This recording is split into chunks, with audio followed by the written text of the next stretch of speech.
الرجیم بسم اللہ الرحمن الرحیم قال اللہ تبارک تعالی فی القرآن المجید وفی شان الحبیب ان اللہ وملائکتہ یصلون علی النبی یا ایھا الذین آمنوا صلوا علیہ وسلموا تسلیما رب یسر ولا تعسر وتمم بالخیر وبک نستعین اللہم لا سہل الا ما جعلتنا سہلا صدقہ النبی الکریم رب یسر ولا تعسر وتمم بالخیر وبک نستعین یا حی یا قیوم برحمتک استغیث۔ السلام علیکم ورحمۃ اللہ وبرکاتہ۔ ہمارا آج کا موضوع نبی کریم صلی اللہ علیہ وآلہ وسلم کا حضرت خدیجہ الکبریٰ سے نکاح فرمانا اور ان کی فضیلت کا بیان۔ حدیث شریف میں حضرت خدیجہ الکبریٰ کا کیا مقام و مرتبہ بیان ہوا ہے۔ قرآن مجید میں، قرآن و حدیث میں حضرت خدیجہ الکبریٰ کی کیا شان و شوکت جو ہے بیان ہوئی ہے، اس کے متعلق حدیث شریف میں کیا آیا ہے۔ حضرت عائشہ صدیقہ رضی اللہ تعالیٰ عنہ کا بیان ہے کہ میں نے نبی کریم صلی اللہ علیہ وآلہ وسلم کی ازواج مطہرات میں کسی پر اس قدر غیرت نہ کی جس قدر میں نے حضرت خدیجہ الکبریٰ پر غیرت کی۔ غیرت کا مطلب ہے رشک، یعنی تھوڑا سا جیسے ایک انسان دوسرے انسان سے تھوڑا نا جیلس ہو، حالانکہ ان لوگوں میں وہ چیز نہیں تھی لیکن پھر بھی تو انہیں میں نے دیکھا تو نہیں، یعنی حضرت خدیجہ بیان فرما رہی ہیں، حضرت عائشہ بیان فرما رہی ہیں کہ حضرت خدیجہ کو میں نے دیکھا تو نہیں ہے، مگر نبی کریم صلی اللہ علیہ وسلم ان کا بکثرت ذکر فرمایا کرتے تھے۔ اور بعض دفعہ آپ صلی اللہ علیہ وآلہ وسلم بکری کو ذبح فرماتے، اس کے بعد اس کے اعضاء کو کاٹتے، پھر حضرت خدیجہ الکبریٰ رضی اللہ تعالیٰ عنہ کی دوستوں کو اس کا گوشت بھیج دیتے، اور کبھی کبھار میں آپ صلی اللہ علیہ وسلم کی خدمت میں عرض گزار ہوتی، گویا کہ آپ صلی اللہ علیہ وسلم کے ہاں حضرت خدیجہ الکبریٰ کے علاوہ دنیا کے اندر کوئی بھی دوسری عورت نہیں ہے۔ کتنے مزے کا بیان ہے کہ اور آپ صلی اللہ علیہ وسلم نے ارشاد فرمایا، میں اس طرح تھی، آپ صلی اللہ علیہ وسلم نے ارشاد فرمایا کہ میں اس طرح تھی اور میں اس طرح تھا اور انہی کے بطن سے میری ساری ذریت ہوئی، یعنی ذریت مطلب اولاد، کہ میں اس طرح تھا، میرے حالات اس طرح تھے اسلام سے پہلے، اور جب کہ ابھی کسی بھی مسلمان نے اسلام قبول نہیں کیا تھا۔ اور حضرت خدیجہ الکبریٰ وہ واحد خاتون ہیں جنہوں نے نبی کریم صلی اللہ علیہ وسلم کو جو ہے ایمان جو ہے اسلام سب سے پہلے قبول کیا ہے، اور یہ واحد خاتون ہیں جنہوں نے نبی کریم صلی اللہ علیہ وسلم کی اسلام میں، دار اسلام میں مدد کی، اور حضور نبی کریم صلی اللہ علیہ وسلم کو اتنی جو ہے ہر جگہ پہ اتنا سہارا دیا کہ رسول اللہ صلی اللہ علیہ وسلم نے فرمایا کہ جب میرے پاس کوئی بھی سہارا نہیں تھا تو حضرت خدیجہ الکبریٰ نے مجھے سہارا دیا، اور میری کسی بھی ازواج مطہرات سے اولاد نہیں ہے سوائے حضرت خدیجہ الکبریٰ کے۔ تو اگر اکثر جو ہے حضرت عائشہ یا جو ہے ایک اور ازواج ہے شاید ان کا بھی ذکر ہوا ہے، تو ان کے متعلق مطلب حضرت عائشہ خدیجہ کے متعلق بیان ہوا نا، تو انہوں نے کہا کہ آپ حضرت خدیجہ کا تو اس طرح سے کرتے ہیں، اور تو آپ صلی اللہ علیہ وسلم نے فرمایا کہ مجھے عائشہ خدیجہ کے بارے میں اذیت مت دو، کہ عائشہ خدیجہ نے میرا اس وقت بھی ساتھ دیا ہے، اس وقت سہارا بنی ہے جب میرے پاس کوئی اور سہارا نہیں تھا۔ مجھے مطلب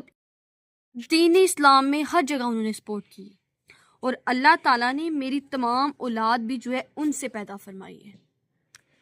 تو حضرت خدیجہ کا عائشہ بیان فرما رہی ہیں کہ میں اتنا، حالانکہ میں نے حضرت خدیجہ کو دیکھا نہیں ہے،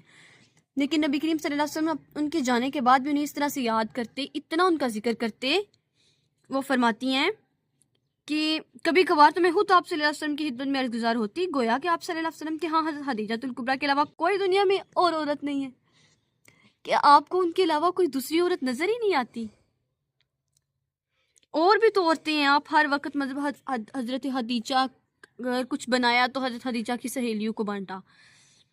اب اگر زندگی گزارے ہیں تو ان میں بار بار حضرت خدیجہ الکبریٰ کا ذکر ہو رہا ہے۔ تو وہ بیان کر رہی ہیں کہ ان کے علاوہ آپ کو کوئی اور دنیا میں عورت ہی نہیں ہے، تو وہ رسول اللہ صلی اللہ علیہ وسلم نے فرمایا کہ میں اس طرح تھا کہ یہ لفظ میں مسٹیک ہوئی اور انہی کے باطن سے میری ساری ضروریت، یعنی اللہ تعالیٰ نے میری تمام اولاد انہی کے باطن سے پیدا فرمائی ہے، اور مجھے عائشہ حدیجہ کے بارے میں اذیت مت دو۔ تو اور دوسری حدیث شریف میں بیان کیا جا رہا ہے، اسماعیل کا بیان ہے، راوی ہے حضرت اسماعیل، کہ میں نے عبداللہ بن ابی اوفی رضی اللہ تعالیٰ عنہ سے یہ کہا، کیا نبی کریم صلی اللہ علیہ وسلم نے حضرت خدیجہ الکبریٰ کو خوشخبری دی تھی؟ خوشخبری؟ انہوں نے فرمایا ہاں، آپ صلی اللہ علیہ وسلم نے کھوکھلے موتیوں والے اس گھر کی خوشخبری دی تھی جس کے اندر نہ تو شور ہوگا اور نہ ہی کوئی تھکن ہوگی، یعنی یہ جنت میں ان کو کسی مقام کی خوشخبری دی جا رہی ہے، ان جنت میں کسی گھر کی خوشخبری دی جا رہی ہے کہ وہاں پرسکون سا ماحول ہوگا، جو دنیا میں انہیں یعنی اتنا آقا علیہ السلام کا قرب پانے کی وجہ سے اور آقا علیہ السلام کی اتنی عزت و احترام کرنے کی وجہ سے اللہ تعالیٰ نے انہیں اس مقام سے نوازے گا کہ انہیں ایک ایسا گھر عطا کیا جائے گا جس کے اندر نہ تو شور ہوگا نہ ہی کوئی تھکن ہوگی۔ اور دوسری روایت میں حضرت ابو ہریرہ رضی اللہ تعالیٰ عنہ سے روایت ہے کہ نبی کریم صلی اللہ علیہ وسلم کی خدمت میں حضرت جبرائیل علیہ السلام آئے اور انہوں نے کہا، یا رسول اللہ صلی اللہ علیہ وسلم، یہ حضرت خدیجہ الکبریٰ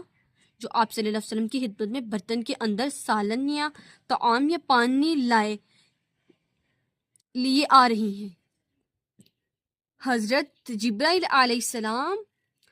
آقا علیہ السلام کے پاس تشریف لائے، حضرت جبرائیل علیہ السلام جو تمام فرشتوں کے سردار، وہ بیان فرما رہے ہیں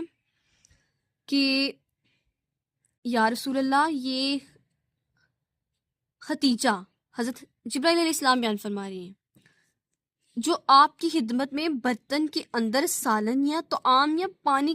برتن میں کوئی چیز لے کر آ رہی ہیں، آپ کے لیے آپ کی طرف آ رہی ہیں۔ ان کے آنے سے پہلے حضرت جبرائیل علیہ السلام آقا علیہ السلام کے پاس نازل ہوئے،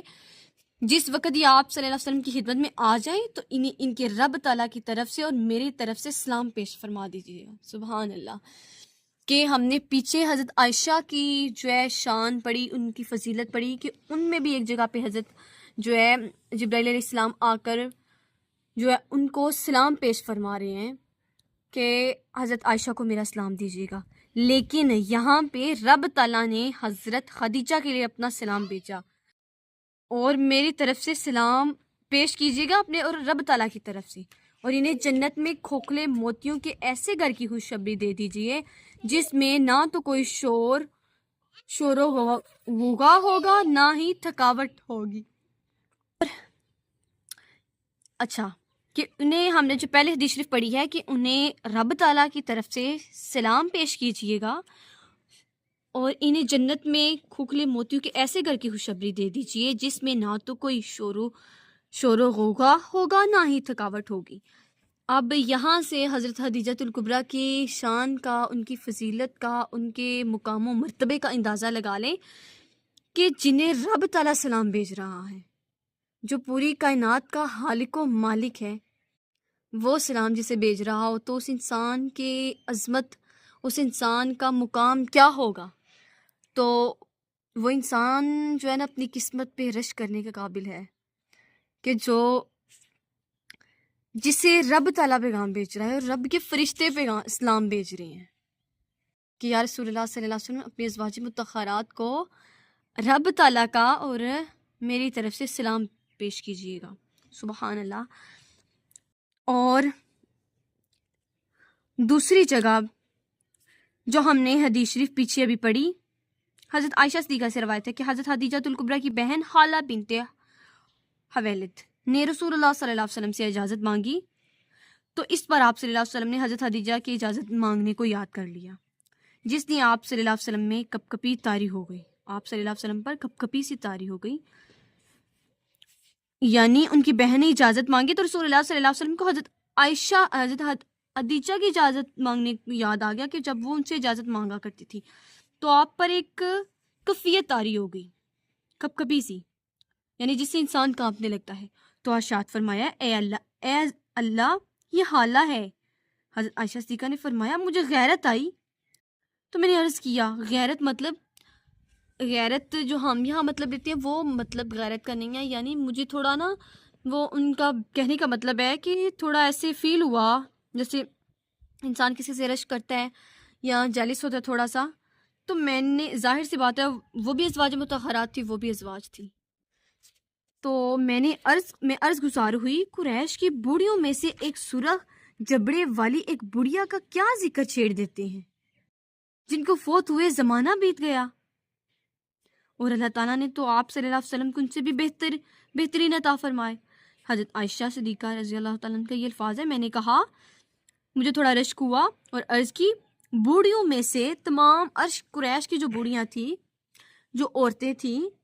ان میں سے آپ کو صرف ایک ہدیجہ ہی ملی تھی، ایک سرخ جبڑے والی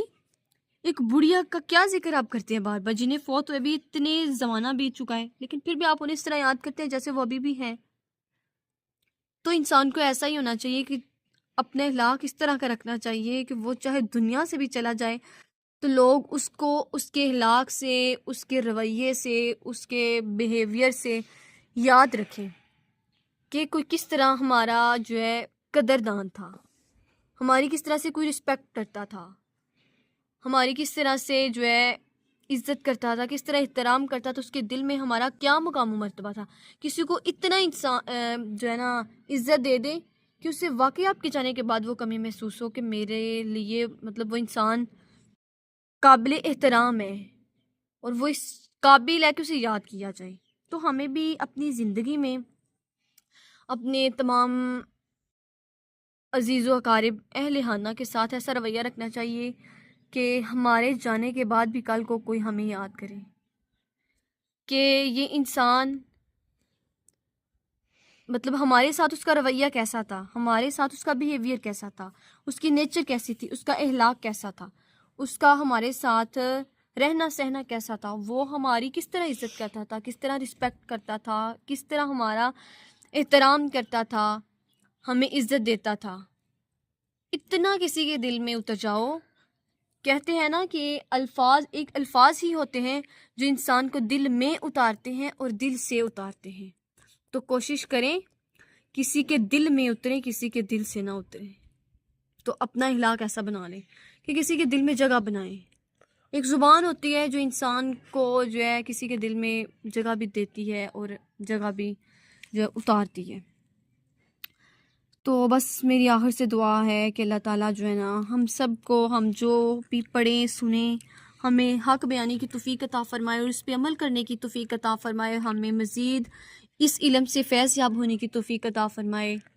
اور ہم سب پہ اور تمام امت مسلمہ پہ اللہ تعالیٰ اپنا خاص فضل و کرم فرمائے، اور تمام مسلمانوں کی دکھ درد تکلیفیں مصیبتیں پریشانیاں دور فرمائے، اور کسی